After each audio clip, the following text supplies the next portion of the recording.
a La Pizarra, el programa de la Vicerrectoría de la Universidad La Gran Colombia.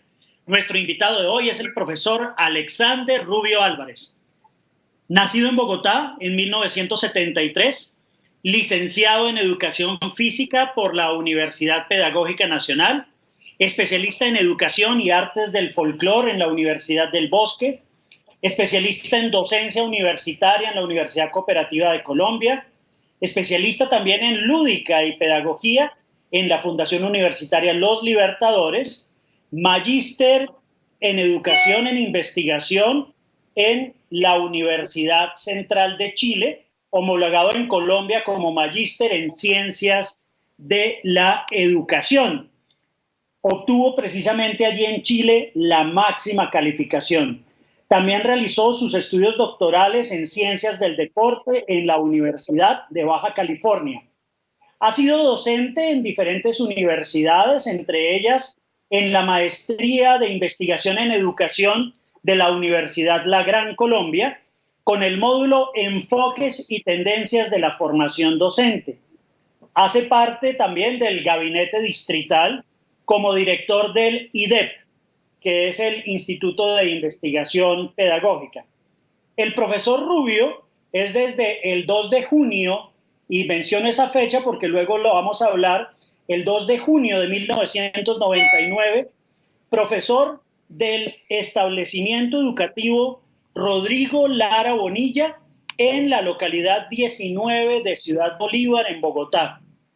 Y además de otros temas que trataremos, obtuvo la nominación en 2 oportunidades al Global Teacher Prize, uno de los premios más importantes del mundo que otorga la Barkey Foundation, que cuenta con el apoyo y el patrocinio, entre otros, de la reina Isabel, del rey Al Abdullah de Jordania, de Bill Gates, de Bill Clinton y de Tony Blair, entre otros. Se otorga precisamente bajo la presidencia de Su Alteza Real el Jeque Mohammed bin Rashid Al Maktoum, vicepresidente de los Emiratos Árabes Unidos y primer ministro y gobernante de Dubái. Profe Alexander, bienvenido a La Pizarra. Muchas gracias por haber aceptado esta invitación. Muchísimas gracias, recibo un gran saludo, lo mismo a todas las personas que están conectadas en este momento y que nos están viendo. Para mí es un placer poder venir a La Pizarra y compartir experiencias desde la educación y la docencia, que es lo que tanto amo y que genera tantas transformaciones positivas. Profe, precisamente se llama La Pizarra porque queremos reconocer a los maestros, pero también que los maestros y los invitados se acuerden de sus profesores, de aquellos que los hacían pasar al tablero y de pronto les daba un poco de susto, o que agradecían siempre poder pasar en una clase de matemáticas para hacer el ejercicio que no habíamos podido lograr hacer en el cuaderno. ¿Algún recuerdo de uno de esos maestros en el colegio o en la universidad? Claro, tengo varios. Primero voy a empezar con la pizarra. O sea, mi recuerdo de la pizarra, porque yo alcancé a estudiar justamente con la pizarra y con la tiza.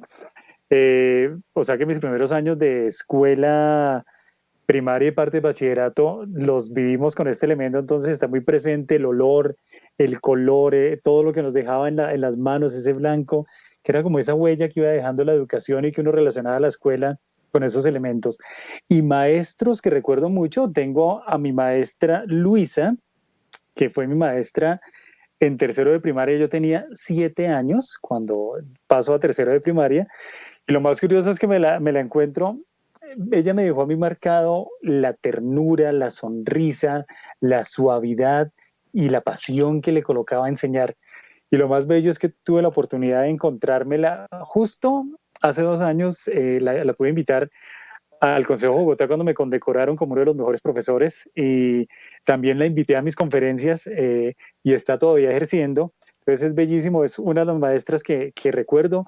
Otra de las maestras que me marcó fue mi madre. Ella fue maestra mía en segundo de primaria cuando yo tenía 6 años, y me generó esa pasión por educar. Y ya maestros de la universidad tengo, voy a anunciar unos cuantos que son. Uno, el profesor Héctor Peralta Berbesi, quien me enseñó que todo en la vida se da con procesos que van desde lo más simple a lo más complejo, pero hay que tener vocación y amor. Y otro de los maestros fue Luis Liévano, quien me daba una lectiva de cuerpo del tema del yoga en la universidad en 1990 y me abrió ese mundo que para mí fue mágico. Me refiero a ver todas las posibilidades que tenemos de utilizar técnicas para trabajar el reconocimiento del cuerpo, para acercarnos a nuestro ser. Y bueno, otro de los que también fue muy importante es el profe Fernando Uribe, que me acercó a una asignatura que se llamaba sinestesis, donde ese espacio era maravilloso porque primero la literatura que pude conocer allí fue maravillosa, que fue mis primeros libros, Siddhartha de Hermann Hesse, mis primeros libros, así como abriéndome el panorama al mundo. Me acuerdo de las pruebas que eran más de focalizarse, concentrarse y ser muy consciente de qué acciones estás aplicando en la vida, porque muchas veces entramos como en un estado de aparente normalidad donde perdemos la conciencia de lo que hacemos. Entonces fue un espacio de reconectarnos con nosotros y de ver las implicaciones de nuestras palabras, nuestros pensamientos y nuestras acciones en lo que hacemos en educar. Así que un montón de maestros, pero ellos son los que recuerdo muy claramente y eso es importante porque son los que te van cambiando y transformando la vida. Exactamente, profe Alexander, usted también es maestro de yoga y en sus clases de educación física ha venido combinando todo el tema de la expresión corporal, la percusión del primer cuerpo. Y antes de hablar de los récords, de los cuales más adelante nos referiremos, hablemos de cómo logró el que sus estudiantes a través de estas prácticas pudieran tener mejores resultados académicos.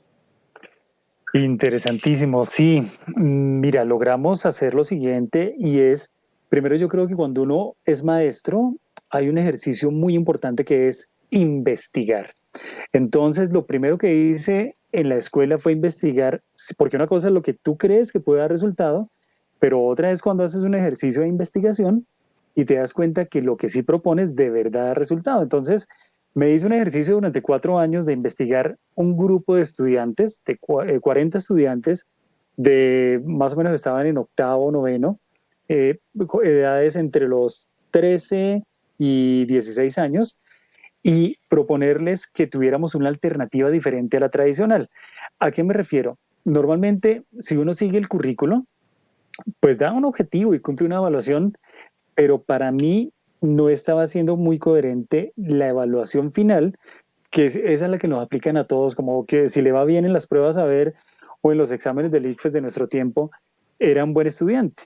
Pero yo me estaba dando cuenta que estos niños, primero, no les iba bien en las pruebas a ver y tampoco eran muy buenos estudiantes, pero además el ejercicio más importante es que no eran muy buenos seres humanos y bueno, no me atrevo a categorizarlos allí, pero violencia, drogas, pandillas, y bueno, podían cumplir con el currículo, pero yo quería llegar más allá, trabajarles esa relación con el cuerpo. Entonces, este tipo de técnicas que empiezo a implementar con ellos a través de mi asignatura, que era la educación física y el arte, empecé a hacer unos ejercicios dentro de las clases donde les proponía mucho más de lo normal de la clase que podía, casi normalmente enfocaríamos estas áreas en el deporte o en el entrenamiento, pero yo iba más allá. Mi acción consistía en que fueran conscientes de sí, de su relación con los demás, porque las acciones de violencia eran fuertes, no eran capaces de generar un abrazo o un contacto y se violentaban de una manera absurda, que bueno, eso los podía llevar hasta agresiones físicas, verbales y situaciones de riesgo bastante grandes. Entonces logramos implementar con estas técnicas y hacer que ellos fueran mucho más conscientes y que ellas fueran más conscientes y logramos mejorar su interrelación, la convivencia, la tolerancia, el respeto, que era esencialmente lo que yo buscaba, pero además mejoraron en el aspecto académico. O sea, ese grupo, particularmente al final del cuarto año de la investigación, cuando miramos las variables, encontramos que mejoraron la convivencia, mejoraron lo académico tanto que el colegio subió del nivel básico en que estaba a nivel superior por primera vez en la historia en las pruebas a ver. Entonces creo que les permitió a los estudiantes incluso soñar. Ellos tenían por el medio prohibido soñar. Me refiero a, no es que le digan, está prohibido que sueñe, pero si el papá le dice que no tiene recursos para que estudie en una universidad, eso les va cortando las alas y entonces sus sueños no van a estar en miras de ser universitarios, profesionales, sino básicamente de sobrevivir en su entorno y muchos terminan siendo padres de familia o madres de familia muy jóvenes, entonces los pusimos a soñar y logramos que se volvieran profesionales, que desarrollaran sus sueños, que mejoraran sus hábitos y que en este momento sean personas que le están aportando positivamente al medio y yo digamos que me siento feliz porque los encuentro de profesores universitarios, de médicos, ingenieros, arquitectos, profesores de arte, de educación física, pero ante todo los veo diferentes, sonríen y son seres humanos resilientes que tú ves como que se les quitó el velo. Entonces encontramos que con estas técnicas logramos mejorar muchísimo y lo llevamos mucho más allá. Digamos que no hablamos de yoga, sino de pedagogía del loto, que incorpora algunas herramientas de la meditación, respiración, yoga, control, respiración, percusión corporal, y que son aplicables a cualquier espacio y que tienen una línea muy relacionada con lo neuropedagógico, las nuevas tendencias de las soft skills y la neurociencia, y en últimas es ejemplar lo que se ha logrado con estos chicos y chicas, y muy potente, es una acción transformadora para esas vidas. Profesor, yo ahorita hablaba de una fecha, pero hablando de felicidad también hay que hablar a veces un poquito de tristeza, y es esa del 2 de junio de 1999. ¿Por qué el primer día de trabajo en el Rodrigo Lara Bonilla, pues además de ser, digamos, un paso en el proceso profesional del profesor Alexander, también es tan significativo? Uy, esa pregunta ya me mueve el alma, ya me mueve las fibras. Claro, el 2 de junio, casualmente cuando uno habla de fechas que son significativas o de momentos muy especiales en la vida y los tiene tan claros hasta con fecha y año, es porque han marcado un momento especial. Y esos momentos muy especiales a nivel cerebral se guardan en una zona y se activan en una zona que es la amígdala cerebral. Hay dos, una al lado derecho y una al lado izquierdo en la parte basal. Y entonces tú recuerdas y vuelves a vivir y los vellitos se vuelven a activar y vuelves a sentir esa carga visceral. Y para mí fue primero el espacio en que llego al colegio, 2 de junio, a conocer Ciudad Bolívar, a vivir una nueva experiencia como maestro, pero también a encontrarme una realidad porque justamente por esa fecha y por esos días se generó una acción y es que uno de mis estudiantes, yo estaba trabajando con los grados 11, que eran casi que más grandes que yo en ese momento porque yo llego muy joven al colegio, me gradué de la universidad a los 20 años, 19, entré a la universidad a los 15, entonces 19, 20 días estaba terminando, alcancé a hacer otras formaciones académicas, pero llegó al colegio siendo muy joven y hay un grupo de estudiantes que habían sido suspendidos por haber presentado un inconveniente en lo convivencial. Yo me los encuentro en el coliseo del colegio y hablo con ellos y me queda grabado uno de ellos. Al otro día que llego al colegio me encuentro con que el coordinador estaba allí y me dice, Alex, mataron, y me dio el nombre completo. Yo tengo el nombre completo de mi estudiante aquí, o sea, lo recuerdo con nombre, apellido, curso era de 11-3, tenía 16 años, el nombre completo, y me dice, lo mataron, le pegaron 7 disparos. Para mí fue angustioso ver la realidad de nuestro medio, o sea, la realidad de nuestros jóvenes. Yo decía, ¿cómo es posible que en un colegio, que un estudiante de esta zona no logre sus sueños, sino que le ceguen la vida de una manera tan absurda? Porque fue una cosa que incluso tuvo investigaciones judiciales y parece que fue una confusión, una cosa terrible. Para mí fue doloroso y ese momento, que fue muy triste, se convirtió en el momento que me inspiró, lo que llamamos la serendipia o el momento de iluminación o en neuropedagogía del impulso sináptico o explosión sináptica, donde aparece una nueva idea y me dije, más allá, yo podría seguir siendo el profe cotidiano y tradicional que cumple el currículo y ya, y no pasa nada. Dije, no, lo que yo haga, y fue una premisa, dije, lo que haga aquí en la vida de mis estudiantes tendrá que aportarles positivamente para que transformen su vida y este tipo de situaciones no se vuelvan a dar.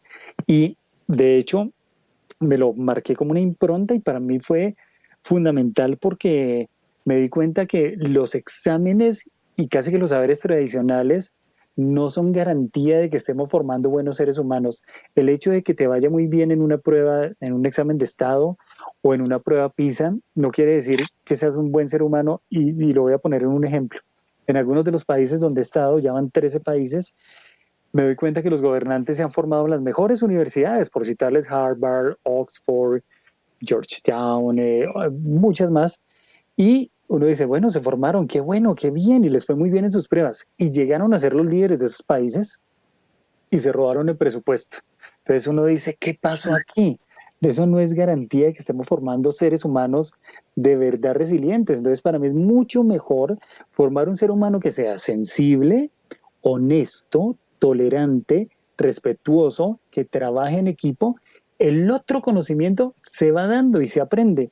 Pero si no, tú lo que formas es un cúmulo de conocimientos, de saberes, que sabe hacer ecuaciones, que sabe dar respuestas, pero no da las mejores respuestas ante la vida y ante las situaciones. Entonces, eso a mí me cambió el panorama y decidí que tenía que hacer una transformación total de mi área curricular y enfocarme de verdad en dar esos valores, esos principios, eso, digamos, son unos principios de vida mucho más allá de, trascienden, ni siquiera uno podría decir que son preceptos religiosos, no, son principios de vida que trascienden cualquier espacio, porque si tú eres honesto, si eres respetuoso, eso trasciende cualquier lugar. De hecho, Google y los metabuscadores más grandes están buscando personas que sean resilientes, empáticas, tolerantes, que trabajen en equipo, así no tengan tanta formación académica.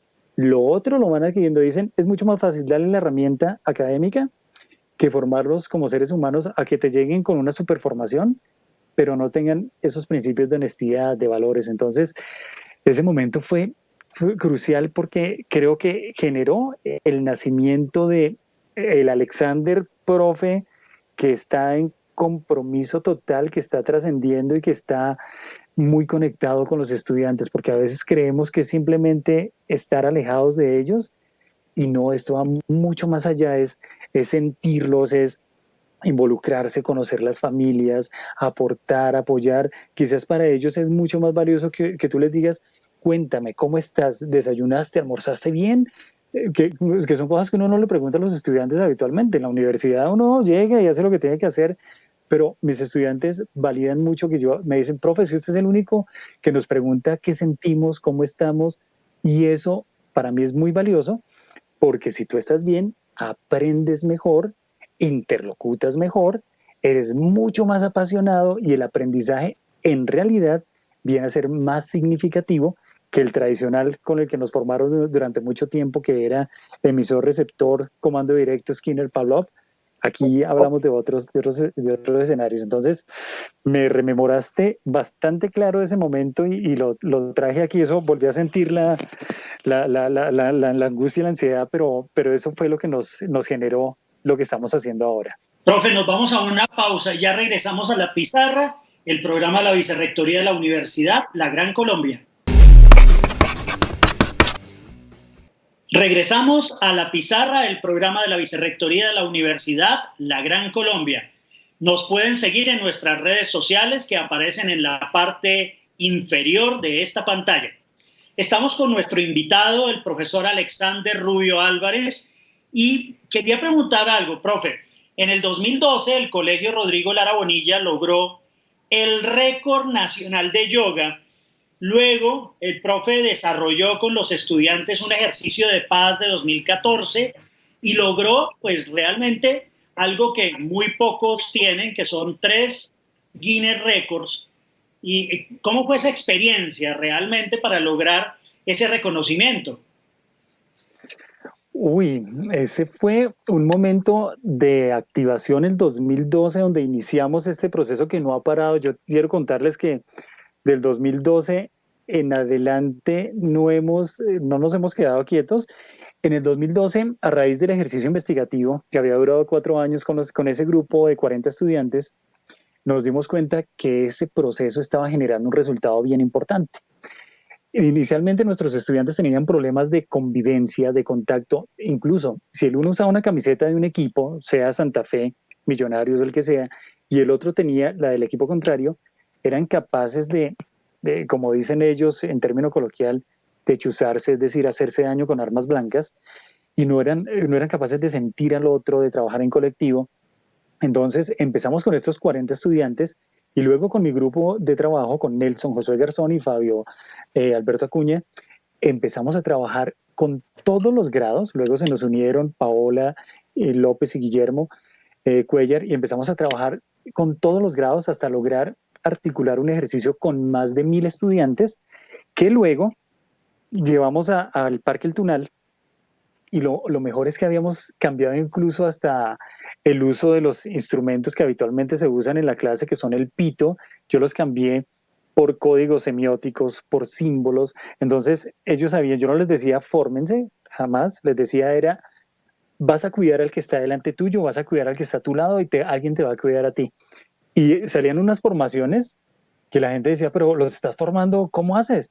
Le dije, estamos basados en algo que se llama la proxemia, el respeto por el otro y la ubicación kinesférica desde la resiliencia. Entonces, cuando tú le preguntabas al niño que estaba perfectamente formado, ¿qué está haciendo? Él decía, estoy cuidando a mi compañero. Eso empezó a cambiar el código comunicacional y logramos hacer un ejercicio colectivo allí de yoga, respiración, percusión corporal, y fue la primera vez que mi colegio rompió la barrera de un récord nacional. Es decir, estamos hablando de que los niños allí, inicialmente con muertes, con puñaladas, con peleas, ahora estaban trabajando en equipo para hacer un ejercicio colectivo. Y lo mejor es que inicialmente, de pronto quienes me están escuchando aquí en Teleamiga son contemporáneos míos. Mi colegio salía en un periódico que se llamaba El Espacio. Yo no sé si ustedes lo recuerdan. Y la Sí. otra era Alerta Bogotá de la Cariñosa, que era donde salían las noticias rojas, la crónica roja de la ciudad, y mi colegio lastimosamente aparecía ahí. Luego que hicimos el récord nacional, ya mis estudiantes no aparecían ahí, ya aparecían era en otros periódicos, en otros noticieros, pero lo más importante era ver cómo mis estudiantes cambiaban su paradigma. Normalmente les decían, ¿ustedes del sur? Decían sí, de Ciudad Bolívar sí, de colegio público, entonces les ponían un rótulo como si fueran delincuentes. Ahora les preguntaban, ¿de dónde es usted? Del Rodrigo Lara Bonilla. ¡Ay, el colegio que tiene un récord nacional!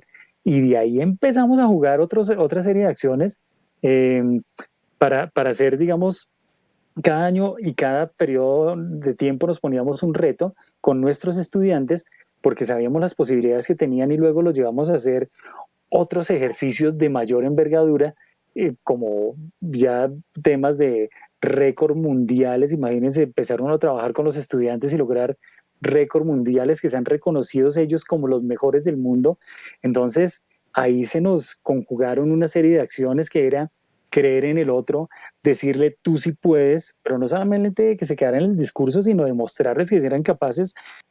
Tú veías estos niños, yo no estoy hablando de atletas de alto rendimiento, sino niños, niñas, jóvenes de colegio público, pero con una mentalidad diciendo, es que yo soy capaz de hacer cosas mejores, yo puedo trabajar en equipo, yo soy el mejor yo puedo superar la adversidad, y que llevaba un elemento fundamental y era que les cambiaba la vida, porque normalmente el discurso quizás de sus papás y su familia era con esas palabras a veces tan castrantes que son, usted no puede o usted no es capaz de, ¿sí? Y nosotros le decíamos, tú sí puedes, tú eres capaz de, solamente hay que hacer esto. Y claro, los estudiantes tenían una motivación enorme, pero veían además los resultados. O sea, ya cuando se veían al frente de un escenario, un público de medios de comunicación y siendo reconocidos como, en este caso, como los mejores de Colombia, para luego hacer unos ejercicios que posteriormente les contaré, para ser reconocidos como los mejores del mundo. Fue maravilloso ver cómo estas acciones disminuyeron las riñas, disminuyeron la violencia, disminuyeron los problemas de convivencia y mejoraron toda una serie de acciones como la alteridad, la otredad y la empatía. Profe, el Global Teacher Prize, equiparable al Nobel de Educación, se suma a la medalla José Acevedo y Gómez del Consejo de Bogotá, a la medalla Gonzalo Jiménez de Quesada de la Alcaldía de Bogotá, al reconocimiento de la Embajada de la India en el año 2017 con la beca ITEC, al reconocimiento también de maestro líder de la Organización de Estados Iberoamericanos, al reconocimiento de la Asociación Colombiana de Profesores de Educación Física, etc. Pero realmente a lo que quiero llegar, profe Alex, es que seguramente pues no esperaba estos premios, sino hacer su labor docente con esmero. Pero a veces le aparecen a uno unos premios que le llegan al alma más que todos estos. ¿Cuál es, por así decirlo, el premio más importante que uno o varios alumnos le han dicho al profesor Alexander Rubio al terminar un año de clase con usted? Uy, qué bueno. Primero felicitarte porque le tienes la labor investigativa súper clara. Me está recordando muchos elementos de esos reconocimientos. Primero, resaltar, yo siento que cuando nos dan esos reconocimientos que hemos recibido año tras año, incluso tuve otro nuevo hace 6 meses que fue el Global Education Award en Nueva Delhi. Yo siento que cuando nos dan esos reconocimientos es como si estuviesen reconociendo la labor no solo mía, sino la de cada maestro que está en la ciudad, de cada maestro que está en los rincones más apartados del país, en La Guajira, en Tumaco, en Barbacoas, Nariño, en Leticia, en Arauca, en cada rincón. Entonces yo siento que están mostrando que lo que hacemos desde educación pública trasciende fronteras. Ahora, el premio más importante, bueno, estos son unos reconocimientos muy bellos, además que cabe notar que es la primera vez en el país que se los dan a un docente, el premio del Consejo, el premio de la Alcaldía, los premios de la Asociación Colombiana, el premio de la FECODE, o sea, todos los que nos dan y los internacionales, he sido como líder en esos procesos y bueno, por ejemplo, el último que recibimos fue el primero del país en recibirlo allí, en India y otros tantos, pero hay cosas que son valiosísimas que te llegan al alma, por ejemplo, ver mi estudiante que era lo más complicado a nivel de convivencia y verla que me escribe y me cuenta que ahora es profesora de educación física de un colegio religioso y uno dice, wow, o sea, eso para mí son reconocimientos maravillosos, o encontrarme mis estudiantes en los viajes internacionales en la India, en Dubái, me los encontraba allá, pero no me los encuentro en acciones vandálicas ni nada de eso, sino trabajando o estudiando. Y ahí puedo contarte una pequeña anécdota, fue muy simbólica el año anterior, el año pasado, justo 2019 que tenemos presencialidad, el día de mi cumpleaños que es 13 de febrero, uy, para mí fue muy fuerte, yo creo que a veces uno no entiende los contextos, pero un estudiante llegó al final de la jornada y me entregó una bolsita y me dijo, profe, ahí ahorré para darle su feliz cumpleaños. Y abrí yo Uy. la bolsita tenía 1.000 pesos de pan y una galleta, ¿sí? Y yo sabía lo simbólico que eran los 1.000 pesos de pan y una galleta porque primero son estudiantes que esos 1.000 pesos no es fácil que los consigan, que pueden ser las 11 de comprarse algo que quieran y ver que este niño se había ahorrado la platica para darme ese regalo. Yo lo recibí delante de él, saqué y me comí lo que él me dio y ese niño estaba feliz y los ojos le alumbraban y fue, pues que es muy simbólico, o sea, imagínense, le estoy hablando de 1.000 pesos de pan con una galleta, que uno dice, uy, Dios mío, pero todo lo que venía ahí, porque era saber que el niño, primero, había sido honesto, segundo, era un regalo desde el alma, tercero, disfrutaba de verme ahí, que me estaba comiendo ese regalo y que para mí era importante. Entonces, esas pequeñas acciones lo tocan a uno. Ahora, si me preguntas también qué me ha dado emoción, no, pues hemos tenido aquí la alcaldesa cuando me nombra después de hacer su triada selectiva y que decide que un maestro es el que debe estar liderando procesos de investigación de maestros, para mí fue maravilloso.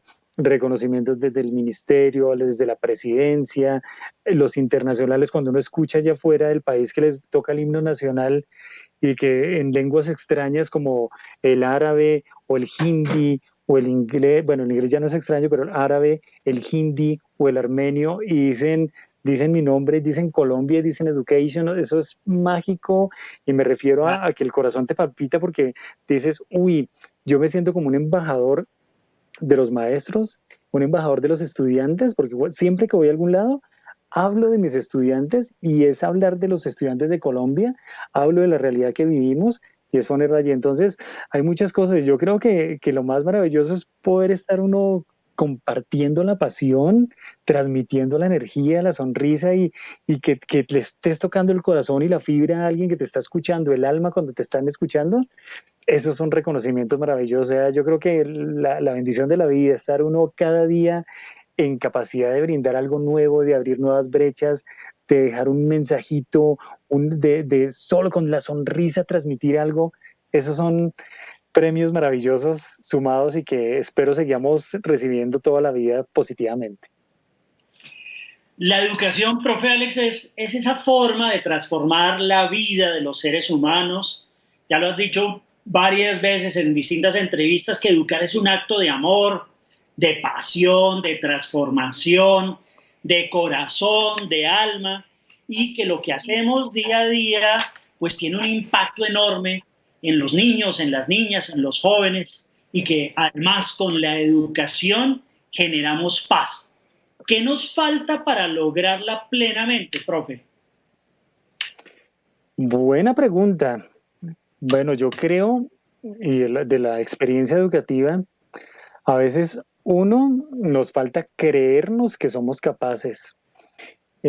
A veces no creemos todo lo que podemos hacer, entonces nos la pasamos admirando lo que está afuera. No, aquí podemos hacer de todo. Se lo digo yo que con mis estudiantes de Ciudad Bolívar, pues y con mis estudiantes de educación pública, mis estudiantes de universidad, imagínense, hemos logrado récords mundiales y cosas aquí, hemos logrado crear una tendencia, una línea pedagógica que la denominamos pedagogía del loto, basado en respirar, pensar, actuar, educando como acto de amor. Entonces, a veces nos falta eso, la seguridad de saber lo que tenemos. Segundo, a veces nos falta la disciplina. Creo que tenemos la inteligencia, la pasión, pero a veces nos da la perecita. Entonces, uno le dice investigar y hace así como, uy, no, eso es muy difícil. No, investigar es todo lo que podemos hacer en la escuela con los 40 estudiantes, escribir, pensar divergente, llevar la documentación, o sea, el seguimiento. Entonces, uno es eso, el creérnoslo. Segundo, la disciplina. Y la tercera, que es muy importante y que a veces afecta muchísimo, y es que no reconocemos a los demás y ni siquiera nos reconocemos nosotros mismos. Entonces, cuando no nos reconocemos, aparece la envidia. Dice, ah, no, pero ese es que la ha tenido fácil para hacer todo. Pero no, si nos ponemos en el lugar del otro, lo reconocemos, ya dejamos de pensar en nosotros y empezamos a pensar en colectivo. Es decir, no es decir que eres tú solamente, sino somos un colectivo. Y si nos pensamos así, y si pensamos en que no depende de que firmen acuerdos allá lejos, de que hagan cosas afuera, sino de mi relación directa conmigo mismo, la disciplina empieza hasta con cosas sencillas, mi postura corporal, la respuesta que doy con los demás, mis hábitos alimenticios, mis hábitos de vida, saludar, sonreír, saludar a la persona, al señor de los tintos, a la señora de la cafetería, saludarlos con la misma pasión y respeto con las que saludas al directivo o al ministro o al presidente o al que tienes al frente.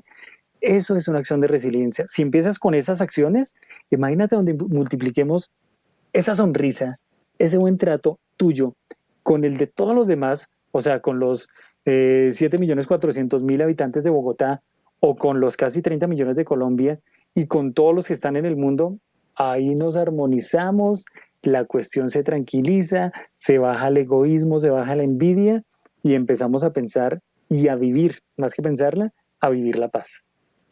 Esta charla está muy interesante. Es el profesor Alexander Rubio Álvarez y nos vamos a una pausa en la pizarra del programa de la Vicerrectoría de la Universidad La Gran Colombia.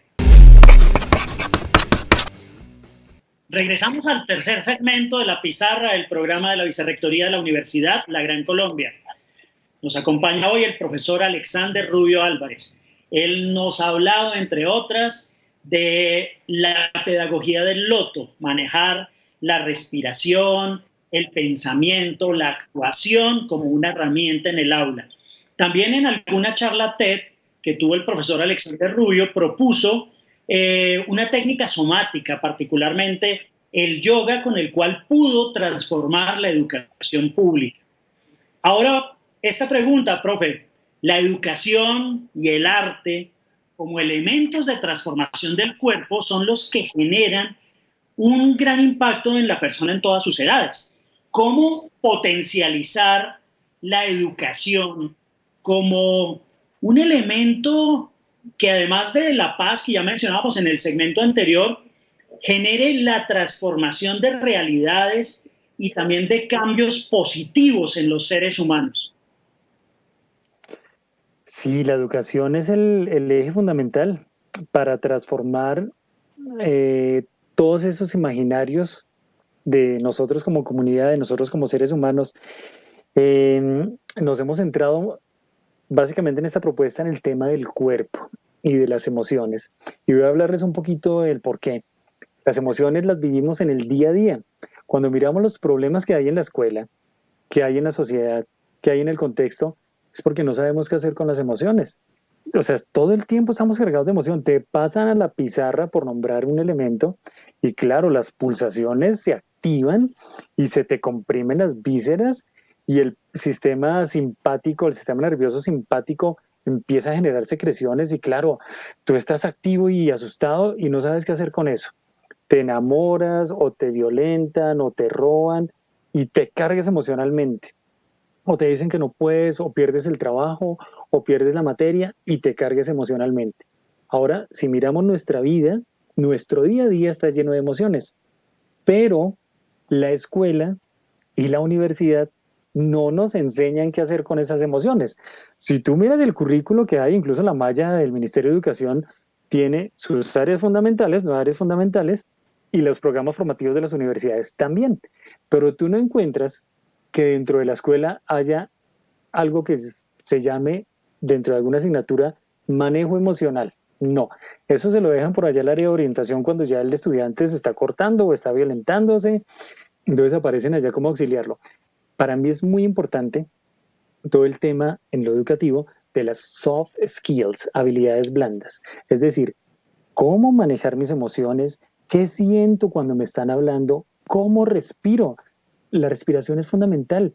Yo encontré en la investigación que mis estudiantes se violentaban y cuando yo estaba mirando esas peleas que me tocaba ir a parar, los encontraba así agitadísimos y no pensaban, no regulaban sus emociones, eran a muerte.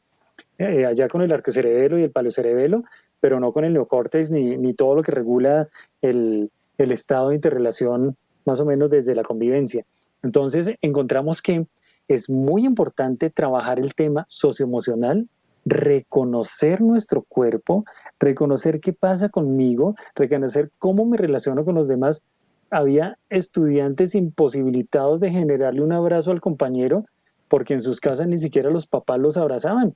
El máximo contacto era el día del grado que le daban la mano y no había más. Pero aquí lo importante para nosotros fue trabajar el tema de reconciliarnos con nuestros compañeros, con nuestro cuerpo, ¿sí? Con nuestras emociones. Entonces, ahí la educación entra en un área fundamental que es darte las herramientas para la vida.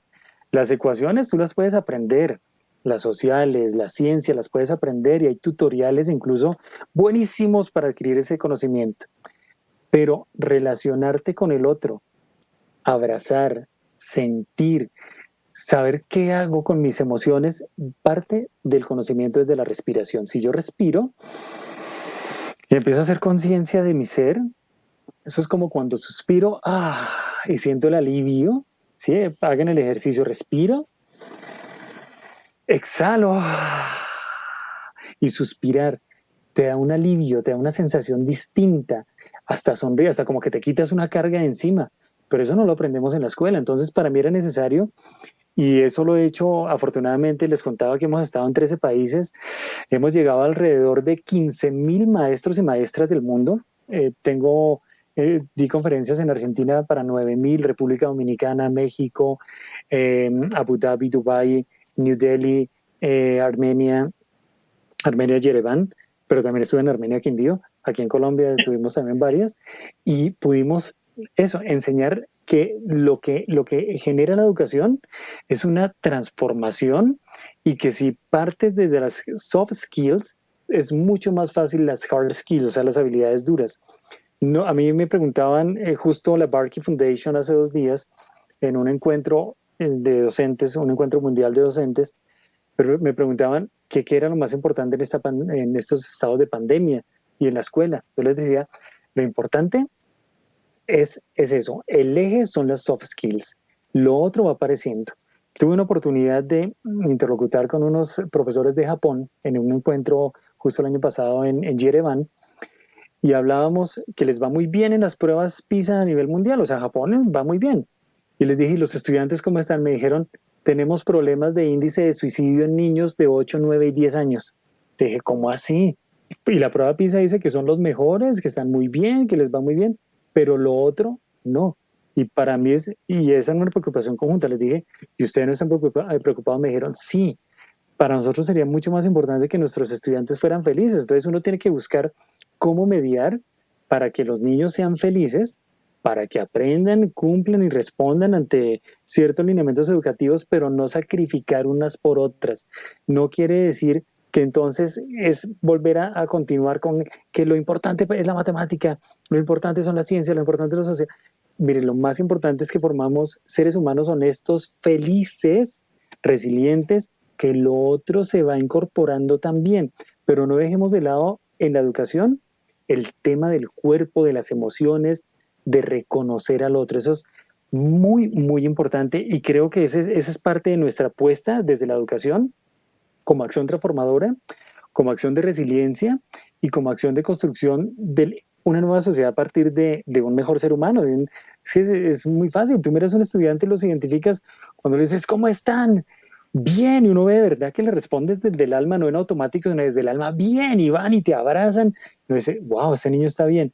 A cuando te acercas al niño que quizás está ensimismado y tú ves que hay problemas de depresión, ansiedad, abuso, angustia y vulneración. Entonces, es eso, la educación debe permitirnos formarnos como mejores seres humanos, trascender, cumplir nuestros sueños y que pensemos en los demás, en la naturaleza y en hacer un planeta sostenible, no solamente pensar que somos los dueños del mundo, sino que somos parte de ese mundo, parte de ese universo natural y que hay que cuidarlo, así como nos cuidamos nosotros, hay que cuidar todo ese entorno, ese contexto.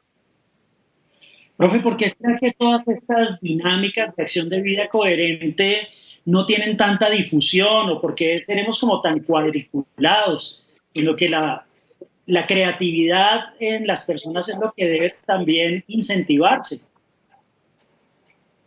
Vale, es que tenemos un modelo imperativo que ha venido gestándose desde hace, si lo contamos, van décadas, van centurias y que estamos viviendo la misma escuela de hace 100 años, donde la prevalencia era casi el conocimiento que se requería para cierto momento histórico, donde el hemisferio izquierdo prevalecía, dominando entonces que fueras más o menos de pensamiento lógico, ciertas operatividades, pero dejando de lado el hemisferio derecho con ese universo tan potente. Eh, ¿qué hemos encontrado ahí? Hay experiencias pedagógicas, hay experiencias orientales, donde tú ves ese proceso holístico, donde es tan importante lo uno como lo otro, pero sí, lo que sí observamos es que la escuela necesitaba una ruptura. Yo creo que por lo menos, voy a denominar que el momento de pandemia nos permitió un sacudón para no volver a ser la misma escuela, porque si nos damos cuenta hemos hecho un ejercicio bien interesante y es trascender desde los contenidos tradicionales que eran, bueno, que aprenda ciertas ecuaciones, que aprenda ciertos conceptos, que aprenda ciertas operaciones, a generar como dinámicas, lo que llamaríamos núcleos problemáticos o acciones transversales, en donde, por ejemplo, en una pandemia, ¿qué necesitas evaluar tú? Primero, que salgas saludable de todo este tema. Segundo, es muy bello porque ahora tú pones una tarea y la están haciendo en familia. Ves el papá, la mamá involucrado y una tarea tan sencilla como preparemos el almuerzo hoy. ¿Qué procesos hay ahí? procesos físicos, procesos químicos, trabajo en equipo, trabajo colaborativo, y entonces uno dimensiona distinto. A poner allá, repitan la plana, haga las 80 operaciones. Entonces, es pensarnos una educación distinta, una educación de verdad holística, una educación amplia, en donde no si yo tengo un precepto fundamental y lo digo en mis conferencias. Si queremos cambiar, tenemos que dejar de hacer lo mismo. Si queremos hacer algo diferente, tenemos que dejar de hacer lo mismo. Y si uno repite el mismo modelo de escuela tradicional, va a formar lo mismo. Si tú quieres hacer algo distinto, donde prevalezcan los hemisferios de una disposición creativa, artística, sensitiva, pues hay que hacer eso. O sea, ¿cómo empiezo yo a cambiar mis hábitos? Si yo no saludo, si para mí todos están allá abajo, si los miro por encima del hombro, pero ahora llego y los miro como encontrándome con ellos, los saludo con más afecto. Ahora un poco problemático el tema del saludo, pero desde la distancia, si sonríes, si te tomas el tiempo de escucharlos, eso va cambiando. Si normalmente se cepilla con la derecha, cepíllese con la izquierda. Si normalmente escribe con la derecha, haga el ejercicio de su planita con la mano izquierda, no le va a pasar nada y lo que va a hacer es activar otras conexiones nerviosas, pero lo más importante, tu cuerpo se dispone de una manera distinta. A mí me encantaba un premio Nobel que era Camilo José Cela. ¿Se acuerdan de él? Es un escritor español muy famoso, el que escribió La familia Pascual Duarte. Y me gustó porque hasta el último día de de su vida, ya cuando murió, tenía la mejor memoria y una voz próliga. Y le preguntaban, pero maestro, ¿por qué tiene usted, cuál es la capacidad que no tiene Alzheimer, ni Parkinson, ni nada? Decía, cada día me aprendo un verso nuevo. Entonces, es eso, es tener la mentalidad de aprender cada día algo nuevo y no creerse que por ser profe, por ser maestro, por ser directivo, te las sabes todas. No, lo más bello es cuando uno reconoce que de este escenario no sabe y que hay que aprender y pues hay que interlocutar y aprender de todos.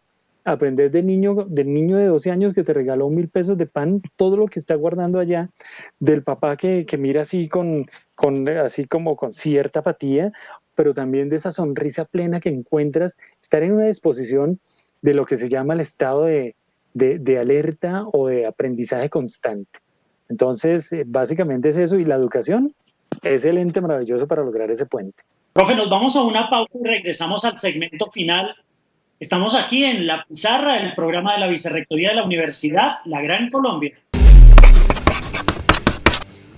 Estamos en la pizarra del programa de la Vicerrectoría de la Universidad La Gran Colombia. Nuestro invitado, el profesor Alexander Rubio Álvarez. Él realizó en el año 2002 un proyecto que se llamó Libertango.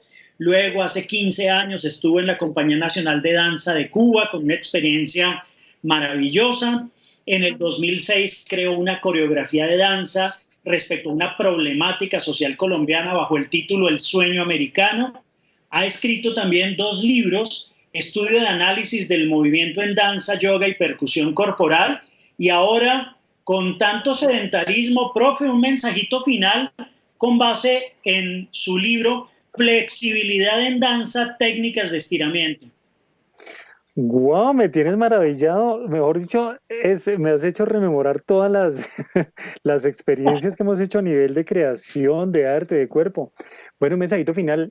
La flexibilidad es una de las cualidades más importantes, no solo a nivel del cuerpo, sino voy a traer a colación un término. El asana o postura es una postura que no es solamente una actitud de acción motriz, sino una actitud ante la vida.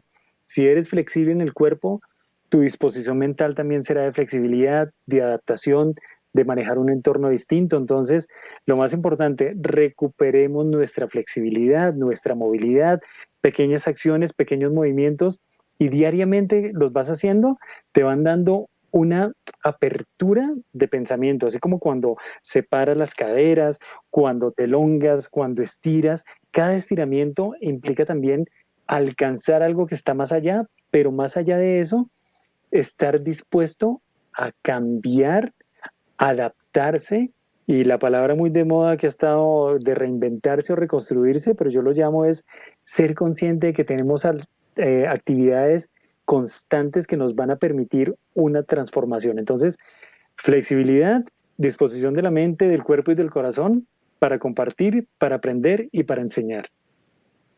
Es el profesor, no, ¿qué diría yo, profesor? El maestro Alexander Rubio Álvarez. Él es el director del Instituto para la Investigación Educativa y Desarrollo Pedagógico de Bogotá. Allí están desarrollando el programa de pensamiento crítico, Sumapaz, Memoria y Educación para la Paz, el Premio Distrital a la Innovación Educativa, la revista Educación y Ciudad, que llega al número 40. También unas tácticas con los docentes, que es comparte tus videoclases, y la estrategia aprende en clase.